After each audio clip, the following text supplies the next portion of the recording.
എടാ, എനിക്കിനി ഇത് പറയാതിരിക്കാൻ പറ്റത്തില്ല. ശരിയാണ്, ദുബായ് ഏറ്റവും കൂടുതൽ പ്രൊമോട്ട് ചെയ്യുന്നതാണ് ഞാൻ. പക്ഷേ ഈ ഒരു വാറ് കാരണം ദുബായിൽ എന്തൊക്കെയാണ് സംഭവിക്കുന്നത് എന്നുള്ള സത്യാവസ്ഥ നിങ്ങൾ എന്തായാലും അറിഞ്ഞിരിക്കണം. ഈ ഒരു വീഡിയോ ഞാൻ ഇട്ട് കഴിഞ്ഞാൽ എന്തൊക്കെയാണ് സംഭവിക്കാൻ പോകുന്നതെന്ന് എനിക്കൊരു പിടുത്തമില്ല. പക്ഷേ ഉള്ള കാര്യം ഉള്ള പോലെ ഞാൻ പറയാം. ഇന്നലെ ദുബായ് ഗവൺമെൻറ് ഏകദേശം 85,000 കോടിയുടെ ഒരു ഇൻവെസ്റ്റ്മെൻറ്റാണ് ദുബായിൽ ചെയ്തത്. അതും ഒരു മെട്രോ ലൈൻ, ഗോൾഡ് ലൈൻ. ഒന്ന് ആലോചിച്ച് നോക്കിയേ, ഇത്രയും വലിയ വാർ നടക്കുന്ന ഒരു സമയത്ത് ഇത്രയും വലിയ കാശ് ഗവൺമെൻറ് ഇങ്ങനെ ഇൻവെസ്റ്റ് ചെയ്യാൻ നല്ല കാര്യമാണോ? അതൊക്കെ വളരെ മോശം.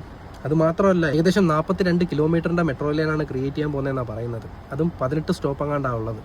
ഒന്ന് ഇമാജിൻ ചെയ്ത് നോക്കി, ഈ ഒരു മെട്രോ ലൈൻ ഈ 35,000 കോടി കൊടുത്ത് ചെയ്യേണ്ട ഒരു ആവശ്യമുണ്ടോ ദുബായ് ഗവൺമെൻറ്റിന്? അതും ഇത് കണക്കുള്ളൊരു സിറ്റുവേഷനിൽ. അതുകൊണ്ട് തന്നെ എനിക്കറിയില്ല. കാരണം ഇത്രയും വലിയൊരു ഇൻവെസ്റ്റ്മെൻറ്റ് ചെയ്ത് കഴിഞ്ഞാൽ ഓട്ടോമാറ്റിക്കലി മാർക്കറ്റ് അപ്പാവും, ഇവിടുത്തെ പ്രോപ്പർട്ടി പ്രൈസ് കൂടും. സോ പല ആൾക്കാർക്കും പല പ്രശ്നങ്ങളാണ് വരുന്നത്. വേറെ ഒന്നുമല്ല, ഈ ഒരു മെട്രോയിലും വന്നു കഴിഞ്ഞാൽ ആൾക്കാർക്കൊക്കെ ഈസി ആയിട്ട് അങ്ങോട്ടും ഇങ്ങോട്ടും ട്രാൻസ്പോർട്ടേഷൻ ഈസി ആവും. അതുമാത്രമല്ല, ആ ഏരിയയിൽ പ്രോപ്പർട്ടി മേടിച്ചിട്ടുള്ളവരുടെയൊക്കെ പ്രോപ്പർട്ടിയുടെ പ്രൈസ് കൂടും. എന്തൊക്കെ പ്രശ്നങ്ങളാണ് സംഭവിക്കാൻ പോകുന്നതെന്ന് എനിക്കൊരു പിടുത്തവുമില്ല. സോ അതുകൊണ്ട് തന്നെ സത്യാവസ്ഥ എനിക്ക് പറയണമെന്നുണ്ടായിരുന്നു, അത് പറഞ്ഞു. ഇനി എന്ത് സംഭവിച്ചാലും എനിക്ക് പ്രശ്നമൊന്നുമില്ല. എന്തായാലും നിങ്ങൾ കാര്യങ്ങളൊക്കെ അറിഞ്ഞല്ലോ, അത് മതി.